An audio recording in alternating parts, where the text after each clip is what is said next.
Hello, bonjour, and welcome to the Don't Waste Water podcast.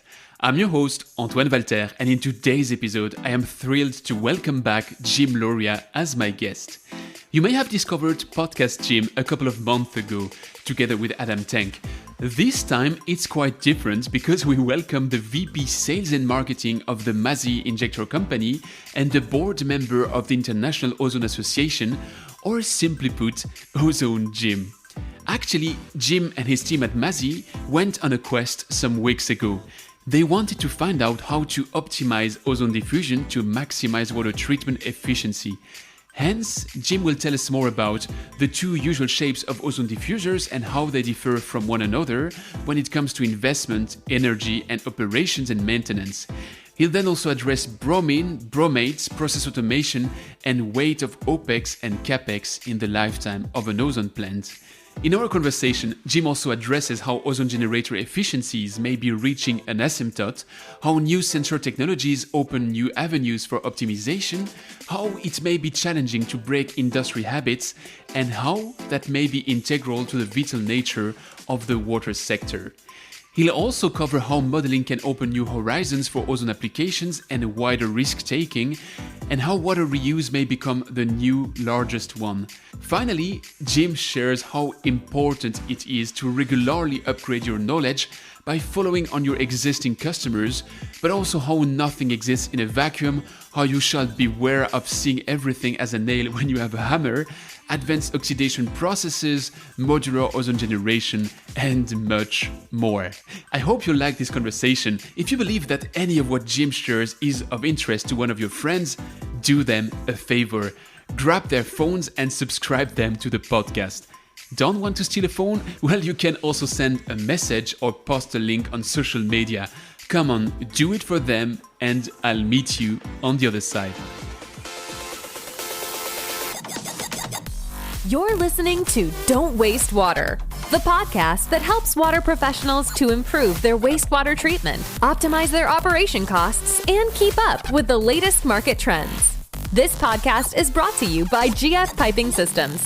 As a leading supplier of piping systems made of plastics and metal, GF Piping Systems is the global expert for the safe and reliable transportation of water, chemicals, and gas. For more information, visit gfps.com. Hi, Jim. Welcome to the show. Thanks, Antoine. It's great to be here. Well, it's interesting because it's the second time I welcome you on that show, but it's the first time that you're here alone. So today, I'm not talking with podcaster Jim. I'm talking with Ozone Jim. But traditions have to stay. So let's start with something really important to me. Can you send me a postcard from where you are right now?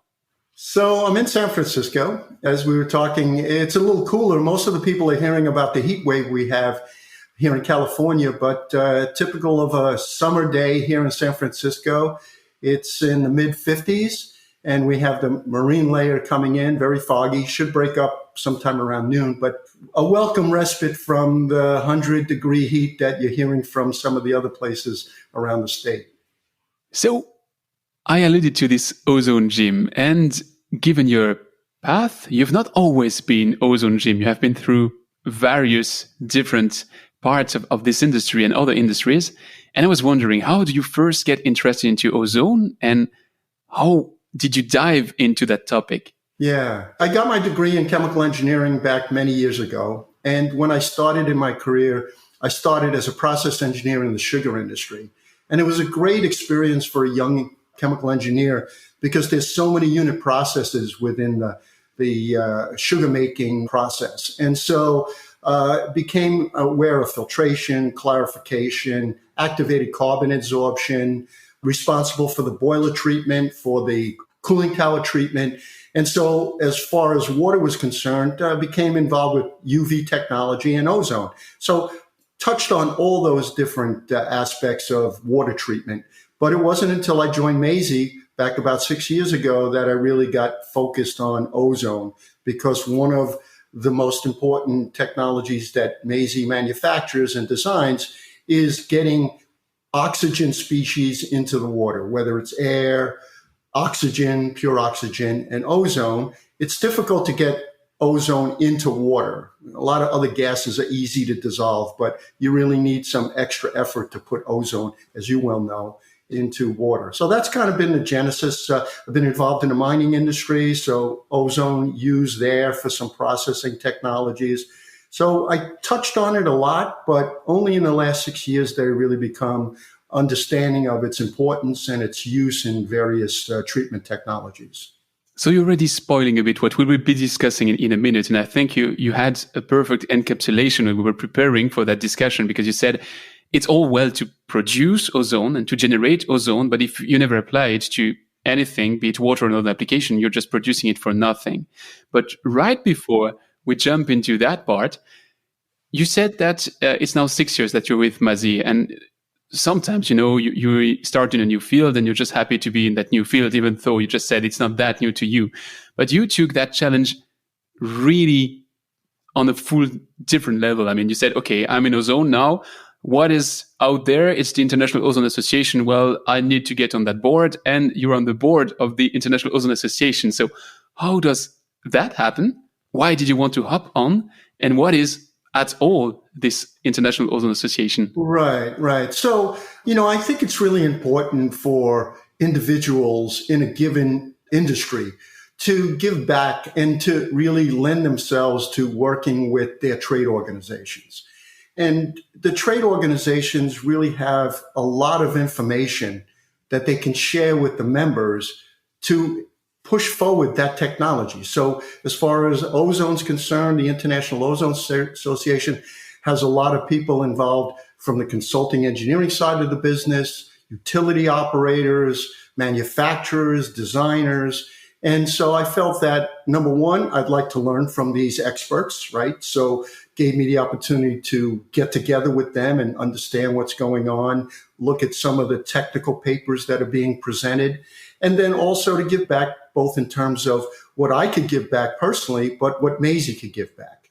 The entire organization, Mazi, Angelo Mazi, the founder and CEO of the company, is very, very involved in the Ozone Association, International Ozone Association. I am. Several of my other colleagues, our director of research and development is involved as well. So giving back is a big part of what we can do, and learning. And so we get together, and I think it's very important as far as what's going on, both in terms of North America and in terms of other parts of the world. Let me sidetrack you a bit here. I have a riddle or a puzzle, take it as you wish, which dates back to all these years where I attended the International Ozone Association's congresses. I was always wondering, let's say you're Mazi, and let's imagine you have a competitor. I don't even know if there's a direct competition to Mazi, but probably if there's one, it has to attend the same congress than you do. And let's imagine you now have a new product, which is the best one, which is really a breakthrough. Would you go to the International Ozone Association and present it in a paper, and that way reveal all your secrets to your competition? Well, that's a really good question. So it's going to get out there, Antoine. If you've got competitors, and we have direct competitors, there's alternative technologies that compete with Mazi's technology to put ozone into water. But if you're trying to hide it, I mean, most of the people that are at the conference want to learn about the latest developments. So if there's one or two competitors out there and there's 15, 20, 25 people that could potentially use your technology, are you not going to tell it? And if the competitors are worth anything, they're going to find out about your technology as it's being introduced. So if you're fearful of that, you've got to be one step ahead of the competition. And so bring it on. I relish the idea that there's other competitive technologies out there. There's no perfect solution. So there's going to be places where other technologies can maybe better apply than our technology, but we want to know about that. I think that's a perfect answer to a tricky question.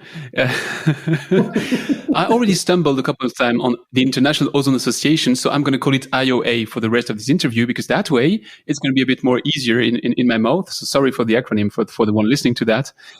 Let me just redirect people that would be just wondering, what's this ozone all about? What is it?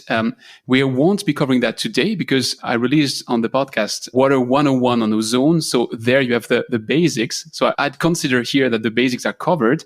And with you today, Jim, it's going to be about a bit of advanced ozone. And actually, I'd like to start with some data that you took out of the IOA.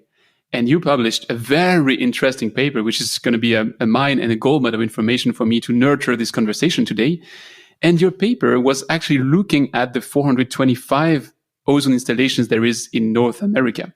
And before looking the conclusions of all of that, I'd like to reflect on the number. What do you think of the fact that across North America, there is 425 ozone plants? Is it a lot? Is it not so much? What's your feeling? Yeah, so good question. It was a deep dive into data, and it wasn't only just the information from the IOA. It was a lot of our internal data, Maisie's data, that we extracted. And one of the things I always say is that there's a lot of information that we have within our grasp. That's within our trade organizations. That's within our own databases. You've got your CRM system. You've got your design system, that the project folders for each project that you've done over the years. You've got your modeling, CFD modeling, in our case, folders, and they usually stand in separate silos. And so what we decided to do was take those silos and break them down and combine all the information to find out for our own efforts what's going on out there and what are the trends. So your question of the amount of installations, we went back and I think the first installations in North America, and I know you're a big history buff. I love what you did with ozone, with your Ozone 101. In just a short period of time, it really developed the track of where ozone has been, how it started and where it's now. And so I'd say in the 1940s is when in North America, when they first started using ozone. And so I'm not sure that it's really been that well established. I mean, 425 is a good amount, but I think there's opportunities for it to be looked at for a broader range of applications. And now with more of the challenges we're having with different pharmaceuticals in the water, other cyanotoxins from algal blooms, I think there's opportunities for ozone to be used as a technology, not alone, but in conjunction with a lot of other processes. You said that you wanted to extract from the data some insights and some knowledge, but what exactly were you looking for? What was the root reason why you did that deep dive into data? Well, you brought it up in your 101, Ozone 101, and the fact that over the course of time, the fine bubble diffusers, when ozone was first introduced, was the way to put ozone into water. And then in the late 80s, early 90s, they found out that they could produce much higher ozone concentration, 10%, 12%, 16%, even approaching 20% now. And they were using, in the past, they were getting 2 to 3% using air-fed generators. And now they found that if they used oxygen-fed generators, pure oxygen blocks, they could get much higher percentages. And when that started, they also found that they needed a better way to get the ozone into the water.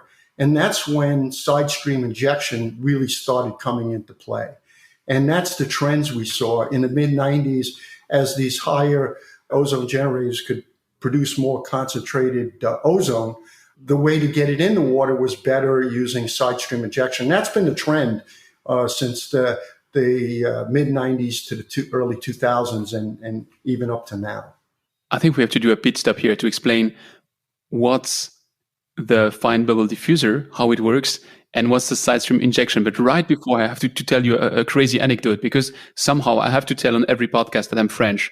So that's the moment where I tell everyone I'm French. In France, for whatever reason, we still use ozone generators producing ozone from air. And the reason has always been that there were calculations done on the cost of electricity and thinking, electricity is so cheap in France that probably it still makes sense to do that instead of the cost of oxygen. And that is, by the way, widely not true anymore. I'm not saying wrong because it's an overstatement, but it's not true anymore. But habits are difficult to overcome. And so still, I think there's France, Turkey, and sometimes Russia, which are the only place in the world where you would still produce ozone from air. That sidetrack already closed. Let me come back to the question. So we have the fine bubble diffuser. So it's like a jacuzzi of ozone, and the side stream injection, which is actually what you do. So just explain us how that works. Sure. So fine bubble diffusers, basically on the bottom of a basin, you've got these either ceramic or membrane type of units that bubble up small bubbles. They create small bubbles of ozone. And as they rise in the tank, 20 feet, 30 feet, between 20 and 25 feet, as the ozone bubbles up, they have intimate contact with the water and they dissolve the ozone into the water. And it takes time, right? It's time and depth. With side stream injection, you're basically taking a side stream, like you say, maybe 10% with a pump off the main flow, and then using a Venturi injector, you're pulling in with a Venturi. Basically, there's a restriction in the inlet and outlet. And because of this restriction, the velocity increases and it creates a suction. And it pulls in the gas in and mixes in with the side stream, making a concentrated ozone solution.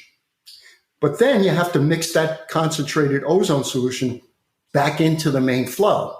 So you use that with a series of nozzles, either in a pipeline flash reactor, which is in the pipe, and you use the shearing force of the nozzles to force that concentrated ozone solution in with the main flow. Or you can do that in a basin with same type of idea, the Venturi pulling in the concentrated, maybe 10%. And that's typical, 10% side stream. That was another thing we did. There's a lot of misconceptions about the amount of the side stream you need to actually accomplish this. And for the most part, we'd say 10% is about where you're looking at. And same thing in the basin, you're using these nozzles to shear. Now you're also getting mixing. So in the fine bubble diffuser, you're not getting that kind of mixing that you would get using the side stream injection system with the Venturi and then these nozzles. There are many elements to unpack in what you just said. So first, let me translate what you said in terms of feet to meters for the one that wouldn't be listening to that from the US. So with fine bubble diffuser, it's between 6 and 8 meters that usually you have as a contact. And staying with meters and millimeters in that case, if I recall right, on a fine bubble diffuser, we say fine bubble, but a fine bubble means 3 millimeters, roughly. So what you explained is that it's about the specific surface. So the smaller the bubble, the higher the specific surface, which means a better contact. Right. And you shortly alluded to it, but I'd like to dive a bit deeper on that. You said that nowadays you would use 10% of a side stream, but if I recall right, that wasn't always the case. And I think your data also shows that is an emerging trend, that you have smaller side streams. And before you were mixing with like huge Venturis. What triggered that change? Why can we nowadays go to smaller side streams? Well, I think what happened was with the Venturis, you were trying to do everything in one unit, right? So now what became of the concept was you can't do it all in one shot, right? So the idea is mixing the ozone to a concentrated side stream and then be able to mix. And so what Maisie did was you've got the primary mixing in the injector, in the Venturi injector. And then you get secondary mixing in the nozzles, either in the basin or in the pipeline flash reactor. And then we've even gone to the next step where you doing tertiary mixing by adding some elements, some components to the pipeline flash reactor with some flow control vanes that provide more turbulence, and also with a grid, a mixing grid that will create some type of ability to force any undissolved gas at the crown of a pipe back into the water. So with this, you're getting a lot more mixing than you had in the past. And that's the evolution of side stream injection. You mentioned that sometimes side stream is still combined with a reactor. when would you combine it with a reactor, and when would you do an in-pipe mixing? Sure. So one of the best ways to do it is if there's already basins, right? And if they had a basin that had been used as fine bubble diffusers or some other treatment technology, you already have the concrete and structural installation there. You might as well use it. But if you don't, and it's a greenfield, the pipeline flash reactor takes up so much less space. In fact, one of our customers, they put it on the ceiling in one of their plants, so it took up no footprint. And this way, you've got less footprint, less structural concrete and steel, footprint in terms of space, but footprint also in terms of the amount of civil works that are required to put this in place. You mentioned flash reactor, but still the reaction is not instant, or is it? It's pretty instant. One of the big important things about it is with a fine bubble diffuser, obviously it's about the size of the bubbles, the amount of water it's coming in contact with, and time. And during that time, you've got certain reactions. Of course, the dissolution of the ozone into the water. But we found that with a pipeline flash reactor with side stream injection, it's almost instantaneous, seconds as compared to minutes with fine bubble diffusers. And the important thing to note about that is it's been shown with a Water Research Foundation look at this type of systems, comparing the two systems, that bromate formation is less because you've got less of this reaction time with the side stream injection process as opposed to fine bubble diffuser. And as you had explained in your Ozone 101, I mean, a big issue is around disinfection byproducts. And bromate is considered a disinfection byproduct. So bromate is what happens when you oxidize bromide. So I think the English correct one is bromine. Bromide is German.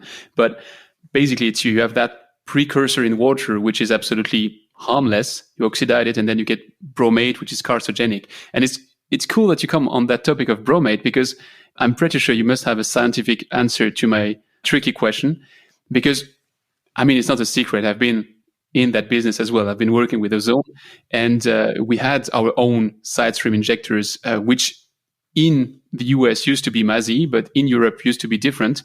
And the main counter argument we were getting all the time was, you're mixing in the side stream a lot of ozone with not so much water. So you're putting a high dose of ozone on not so much water, and that must be creating bromate. And I mean, must, like divination. Nobody ever measured that. But still, there was this belief that that would be creating more bromate. Sure.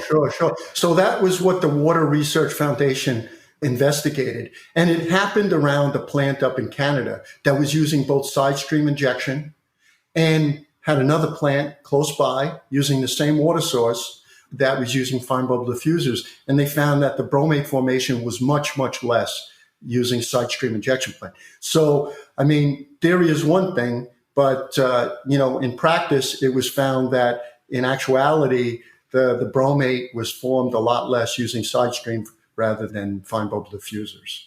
I remember having this conversation with Wimo Denard from the AM team. He actually just did a model out of that.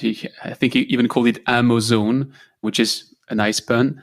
But it's interesting to see that finally concepts which have been theoretical or just guessing now turn into fact with the research you cite, which is just comparing 1-to-1 or having just a CFD modeling telling you this happens and this doesn't happen. So that is really interesting. You mentioned the flash reactors, but is it something you also do at MASI, or is it something which is a third party? No, that's our design. We build the entire system from the injectors to the pipeline flash reactors to the basin nozzle manifolds. And as I said, in order to get that tertiary mixing, we've also added some new elements to the pipeline flash reactor called the PFR+.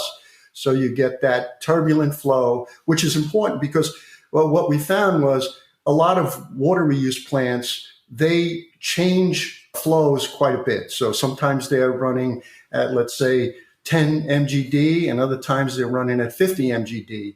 And so in order to make sure you're getting the proper amount of ozone in, we decided that you needed some flow conditioning vanes to be able into the pipeline flash reactor to create turbulence regardless of where the flow rate was. So turn down, what we call turn down in the US, you're taking that into account.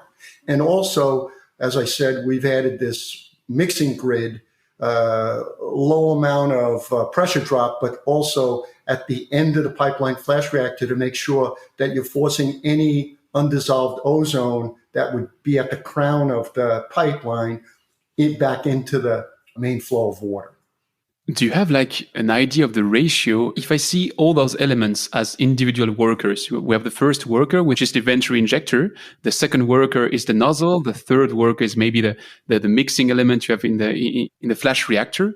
Do you know which of them is doing most of the job? Yeah. If there's one?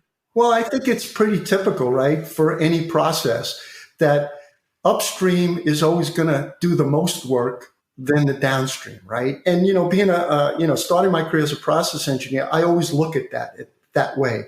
And in order for the downstream processes to do the work they need to do, you need to be as efficient as you can be upstream. So the Venturi's doing most of the work, putting the gas in, creating that concentration. The nozzles are doing the shearing and mixing of putting a lot of of mixing that concentrated ozone in.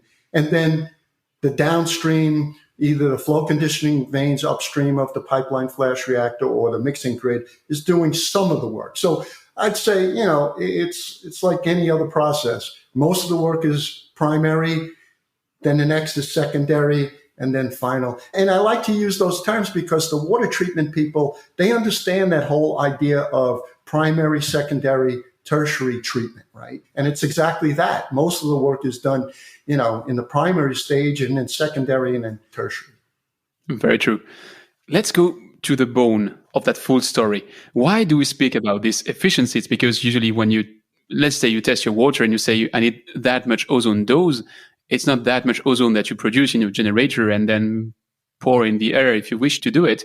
It's how much ozone goes into the water. And what you're saying here is that with your system or a similar system, let's say a side stream injection, you have a better certainty that despite turn down ratio, despite existing configuration, you have an optimal transfer. And actually, if I'm right, that's what's called mass transfer efficiency. What is typically what you reach with your side stream injection systems? What is, let's say, the market average if you're using the ozone jacuzzis? Yeah. So I wouldn't say there's a lot of difference in what you can achieve. Maybe a little more efficiency using side stream, 95% transfer efficiency versus maybe 92%. But I think there's a lot of things that need to be looked at. So first of all, it's about money. It's about cost, right? You've got to look at that. And so it's about the biggest part of the transfer efficiency is about electricity, because you're producing ozone using electricity in the generator. And so if you can be more efficient about producing ozone in the generator, that's energy cost.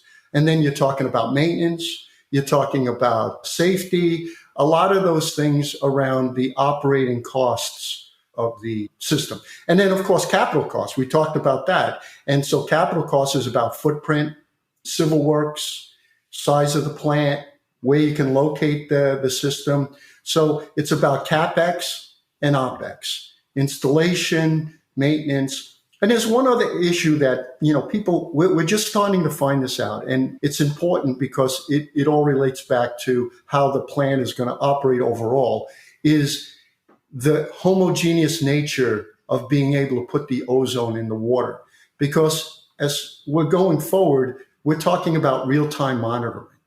And so the sensors that are going to be in there, they're going to see a certain milligram per liter of ozone downstream to be able to control the plant and how much ozone you're producing.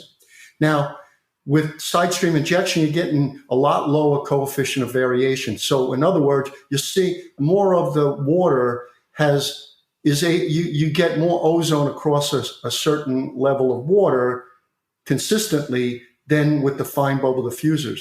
And that's important because if that sensor is not seeing what's really there. It's seeing less than's actually in there. It's going to go back, feed back to the generator to produce more ozone, when in actuality it doesn't need it because it's got enough ozone.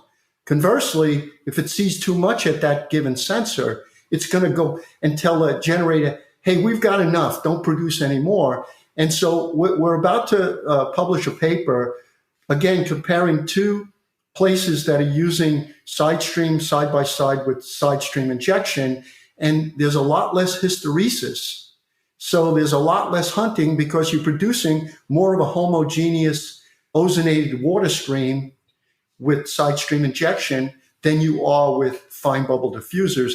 And that, the ozone generator doesn't have to work as hard. So you're talking about maintenance issues. If it's hunting and it's looking for where is it producing, your electrical costs are going to be higher. And also you're going to use more locks. So across the board, again, it's that whole idea of balancing upstream processes with downstream processes, feedback. It's heaven for a process engineer to kind of try and figure out how to balance that stuff and make it work right. Actually, you've touched something which is an open question for me in that world of ozone. If you look at every single IOA Congress, there is a new technology on the ozone generation, something which is even better, which is even more efficient. And I do believe that those generators are probably very close to the asymptote. At some point, they can become slightly better, but not that much better. And I was always wondering if the elephant in that room is in the control of all that system. Because what you mentioned here is that you're measuring dissolved ozone at the output, and you're saying it should be about point something, and point something means it's sufficiently treated, yet not too much. But maybe the stuff you want to get out of that water or to treat or to oxidize out of that water react with the gaseous phase of ozone, which means ozone never has to be dissolved. And you're still pouring a lot of ozone just to dissolve it into something that doesn't need to have ozone dissolved in it. And maybe the other way around, maybe you're targeting something which needs higher levels. And I was always wondering, wouldn't it be more efficient to look at the result instead of looking at the sort of thermometer, if you get my analogy? Right. So, that's exactly right. So you have to look at it as a system, right? You can't look at it as just, okay, the ozone generator does this, the injection system, the transfer system does this, the LOX does this. I mean, you have to look at it as a total balanced system. And again, it's upstream and downstream processes and what's doing what. And I think that again speaks in favor, not doing your advertising here, but that speaks in favor of side stream injection, because if you're working with fine bubble diffusers, your turn down capacity is limited by the fact that if you start having low volumes on your diffusers, the bubbles just become bigger. And if they become bigger, the full fine bubble element just disappears. So probably this side stream is bringing much more versatility, but you have to leverage it with the right sensors and the right control. That's exactly right. And that's been for a long time, we've heard, well, you need more controls coming off of the generator going to a side stream injection system than you do with a fine bubble diffuser system. And like it's a bad thing. And we're saying, no, that's a good thing because now you have more control and that's what you want out of it. And so you're exactly right. And yeah, it's an important part of the equation. I was mentioning this habit element in France of using ozone made from air, but actually habit is something which is quite everywhere in this world of ozone. I remember when we were building the first micropollutant treatment plants in Switzerland with ozone treatment, we did a special design for the first one, thinking, we're going to review that design and whatever is good is going to stay and whatever is wrong is going to be left and replaced. And it turned out that those studies were conducted and we really saw, okay, we don't need probably 1 hour contact time, maybe much shorter would be far sufficient. And maybe we need less ozone and really all those results of the pilot plant were taken and written in an official report. And nevertheless, the 5-6 next plants which were built in Switzerland are copy-paste from the first one without taking one single improvement out of those studies. And there's a reason for that. It's that, okay, you can improve it, but if you're the engineering office. You need to put your stamp on it and to say that works. And now you know that that thing works. So why would you take the risk to make it maybe better, but maybe impossible to operate? And I'm wondering, from your experience, would you say it's really a case by case? Every plant, you look at what's the best solution and you design that best solution, or is it really off the shelf? Like that team has always done bubble diffuser, we'll just take it off the shelf and put it in the next plant. Yeah, well, you've hit an important topic. It's not just in the ozone portion of our water treatment field. It's almost all of the different aspects. It's about innovation, right, Antoine? And, to copy and paste, let's face it, I mean, in a lot of other industries, if you make a mistake with an iPhone, you just throw it in the trash, right? And you start again. No one can die from a bad iPhone, right? And with water, we're more cautious, right? But it also kind of stifles innovation. And so one of the things that we did early on, I'd say maybe 7-8 years ago, is we really embraced computational fluid dynamic modeling. And so we can do some modeling to find out, will this work? And will it cause issues? Can we do what we say we're going to do in a plant?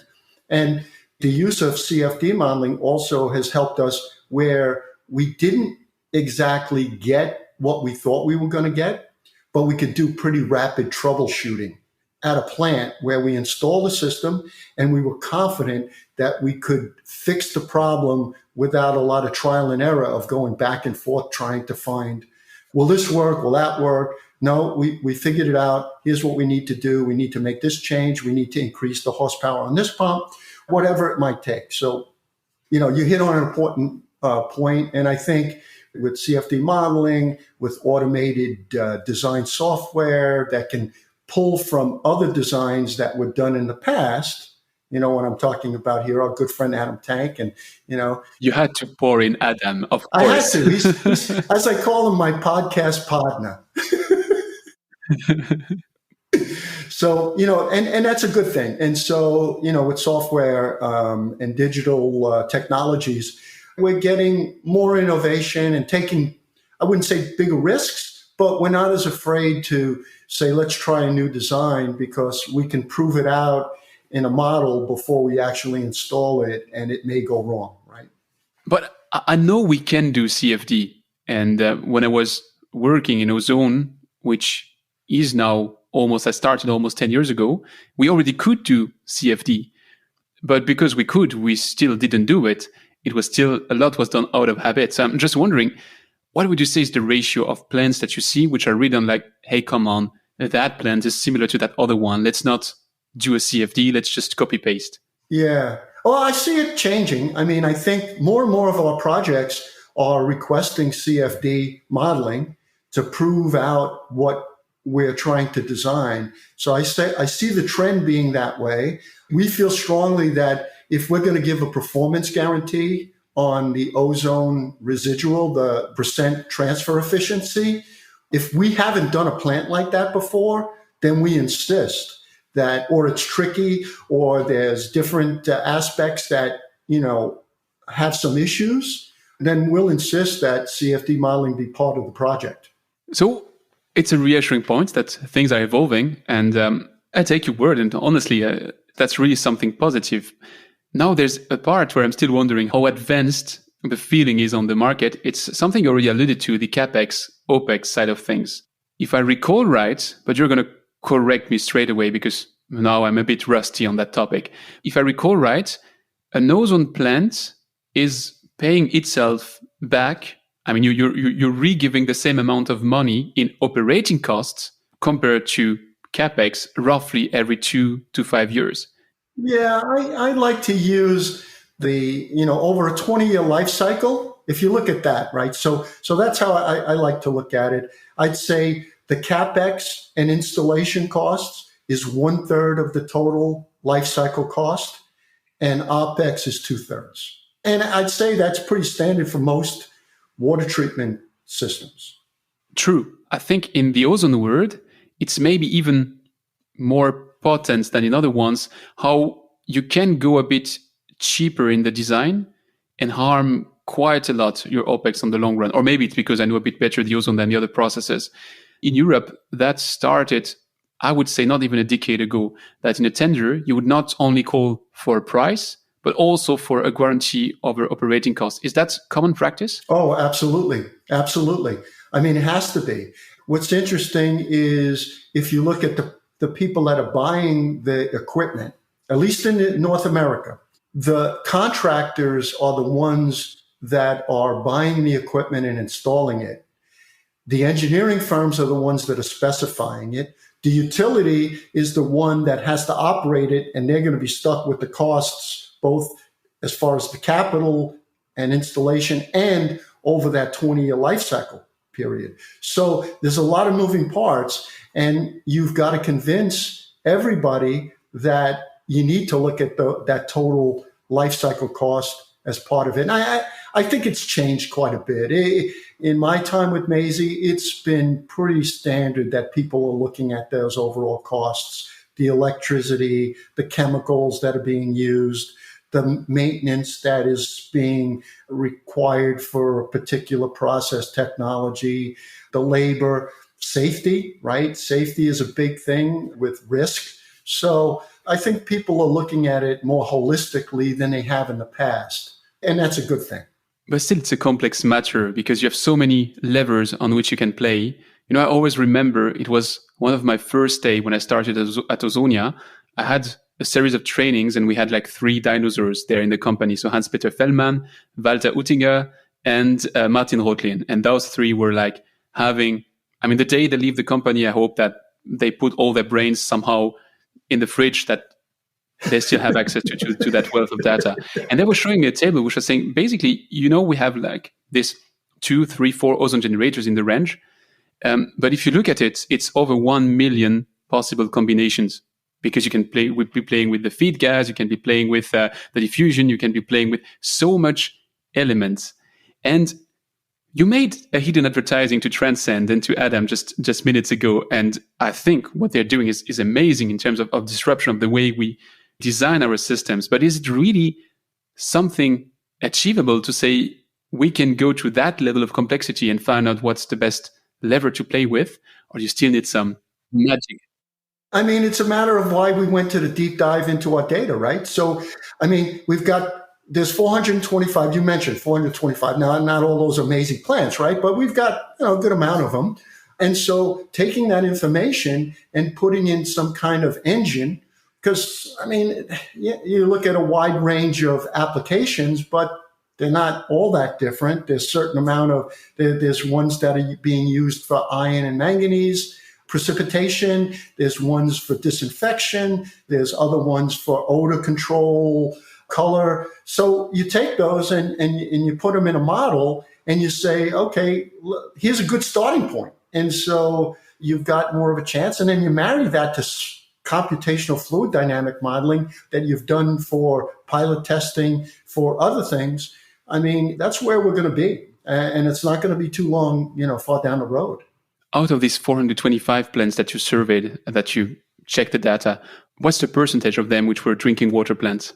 I think the majority, because that's where it started, right? And so the majority is drinking water plants. And again, I mentioned it, disinfection, color removal, iron and manganese. So most of it. More, though, now is being used for water reuse.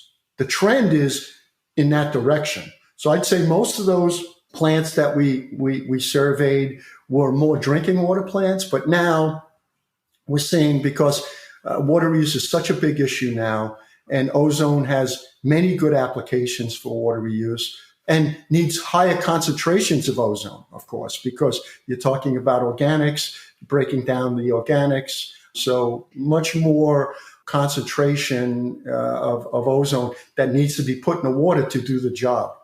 The reason why I'm pushing you in that corner is because I want to put my devil's advocate hat last time. I've been in your shoes somehow, having ozone as my weapon and thinking, hey, that can solve everything. But it turns out maybe it can, but not always to the most competitive price or approach or efficiency or whatever. And, we have seen many things happening and thinking that is going to be a breakthrough, and then it wasn't. Like when Daegu, I think it was in the 90s, built a 300 kilogram plant of ozone to treat wastewater, we thought, hey, it's going to be the treatment for wastewater. And then it turned out it's a really good treatment for niche applications like reuse, as you mentioned, or micropollutants, or this kind of emerging things. I think 20 years ago, lots of people were investing into sludge reduction, saying, hey, we have all that sludge in the municipal wastewater treatment plant. We could be reducing them with ozone. And yes, it works. But the reduction you're winning there isn't quite close to something that makes it economical. And I think that's going to be my last stupid example there. There's this Mammoth plant in Montreal, which is a massive disinfection of wastewater because of the context of that water flowing into the Saint Laurent River. And you have to protect the river from the organic content which are present in the wastewater treatment. But still, I don't think that's going to be the trend for the future, that all the wastewater treatment plants are going to be disinfected with ozone. So do you think ozone is still an emerging application, or the fact that it's around for over a century lets us think that it is a solid thing, which we know is working, but probably not the hottest prospect among the processes which are around today?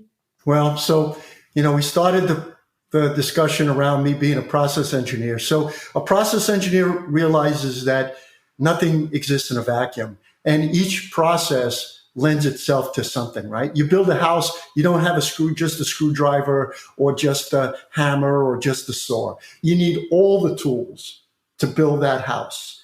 Ozone's a good tool, but it's not the only tool you can use for good water treatment applications. And so it's got its place.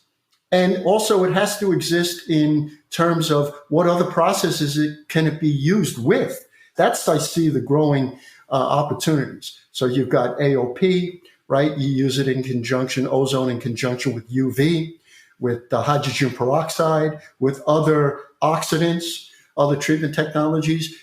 They're starting to use it with biologically active filtration, where ozone does a really good job of breaking down those long-chain organic compounds and allowing those bacteria that's on the substrate, whether it's on carbon or other aggregates, it can digest these smaller portions, particles more easily. So I think that as we look at ozone, we can't look at it as just ozone does this, but how can it work as part of that treatment train, before a filtration process, after a filtration process, before another oxidation process, and how does it combine with all those to do the job we're trying to do at the end of the day?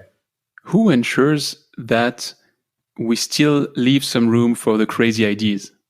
Because you mentioned ozone is a good team player, could be combined with so many possible treatments.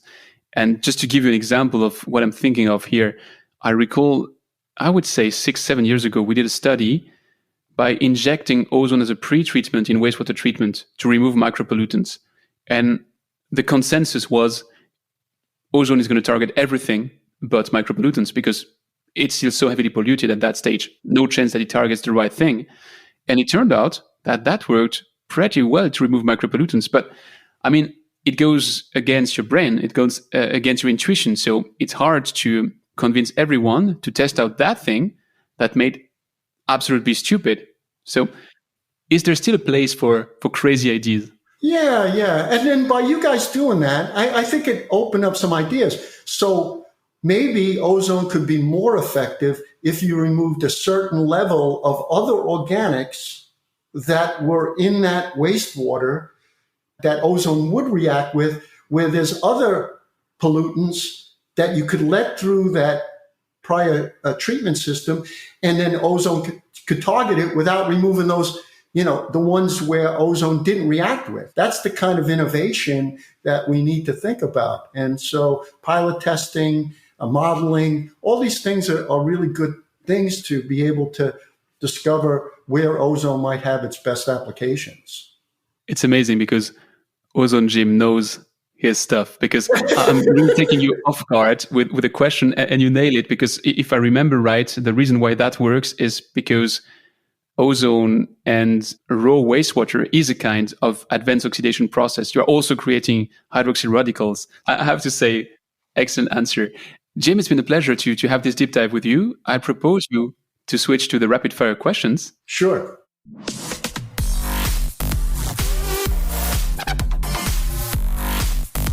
It's time for the rapid fire questions. And I'm going to start with two very rapid questions that I just added on the go because I just wanted to push you in a corner. And I guess if people are listening to that after 15 minutes, they deserve to have you pushed in a corner. So my first rapid fire question is, are you team vertical or team horizontal when it comes to ozone generators? I said it was going to be tricky. It's not tricky for me.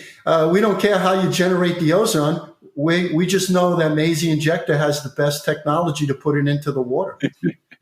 Perfect comeback. A really perfect comeback. So I guess you're going to have the same comeback for my second question, which is, are you team ceramic or team glass? Same question. I mean, everybody has their preferences on how it's produced. But again, if it can produce the ozone gas, then the idea is you need to get it into the water. That's the main thing. And we feel we've got the right technology to transfer it into the water. By the way, now I'm sidetracking. That's not really a rapid fire question. I'm just wondering, the reason why for the muggles that wouldn't understand why I'm pushing you that way. I mean, there's Vedeco and there's Xylem and Suez, which are the two big brands, and De Nora to a certain extent. In Japan, you have Mitsubishi. But most of them have a horizontal concept, except Xylem that has this vertical concept, which is claimed to be space saving. I mean, I was on the other end, so I can give you the counter argument, but I think it's really at some point a saving in terms of footprint. And the glass versus ceramic is the dielectric, which you have inside the tubes. So the glass, it's just a support that you're using to have the corona discharge.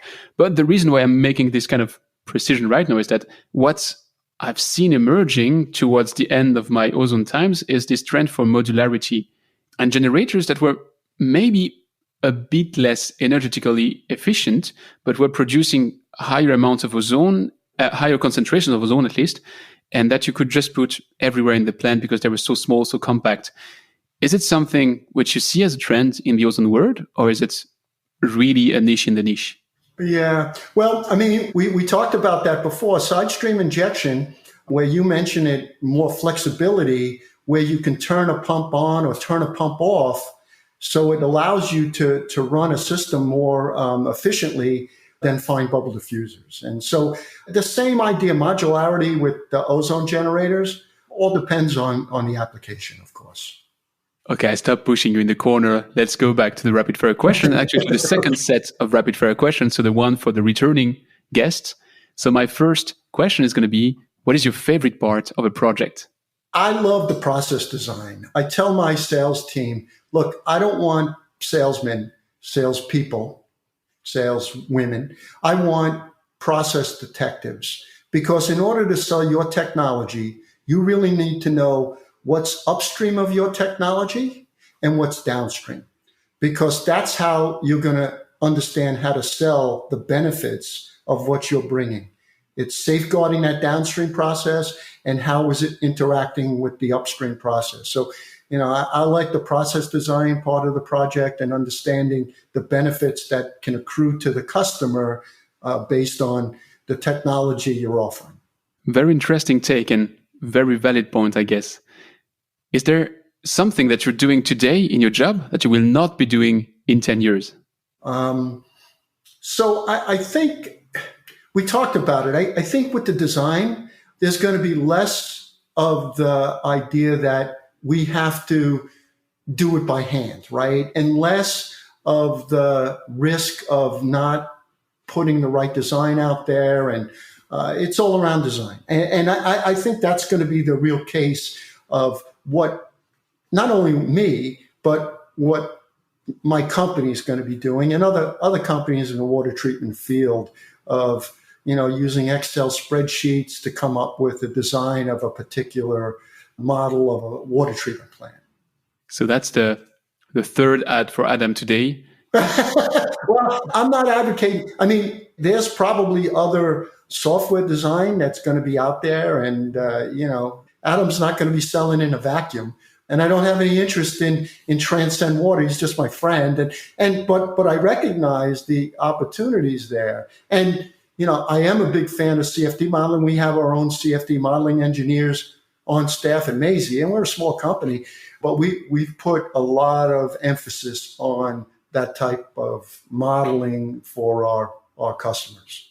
I'm really joking about the Transcend element. And for the people who are not familiar with Transcend yet, you can go back to the feed of that podcast. I think that was season 1, episode 17. I had Ari Rivets on that microphone to talk about Transcend. And going back to your previous answer about being process detectives, I mean, if you are so busy with designing every single screw of your plant, you cannot afford to be a process detective just because there's so much hours in the day. And I tell you that I know that firsthand. Before every big tender we were submitting, I was just not sleeping, spending the night in the office to finish the offer. And when you are really giving the technical specs of, let's say, a compressor, you're not thinking about how you could optimize a plant. So I'm fully with you. I really hope that is something that's going to move in the next 10 years.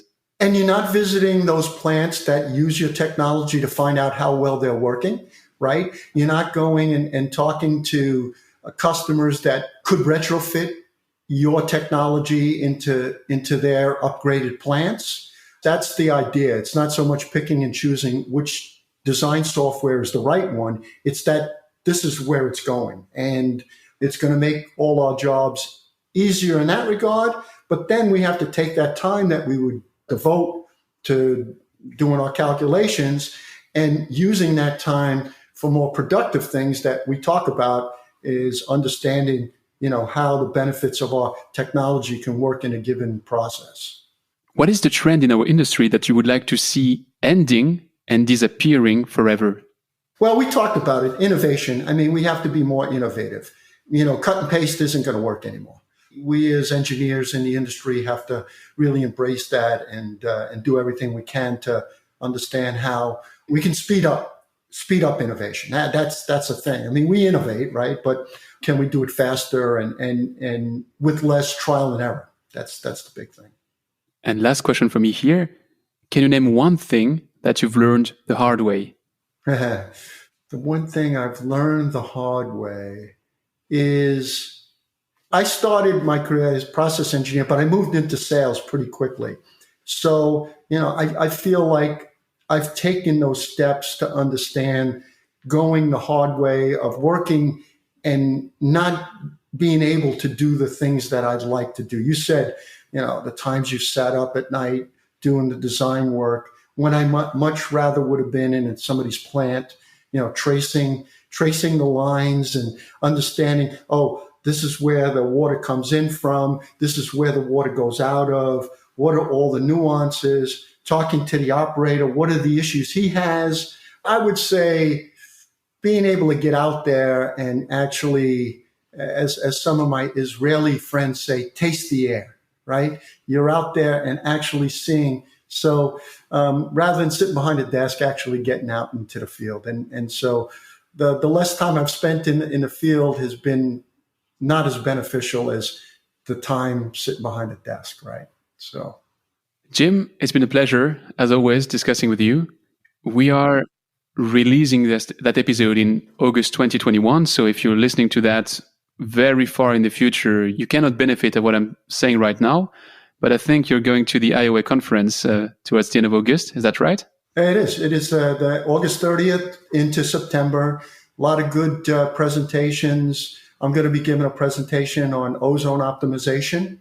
Kind of a lot of what we talked about is going to be part of that presentation.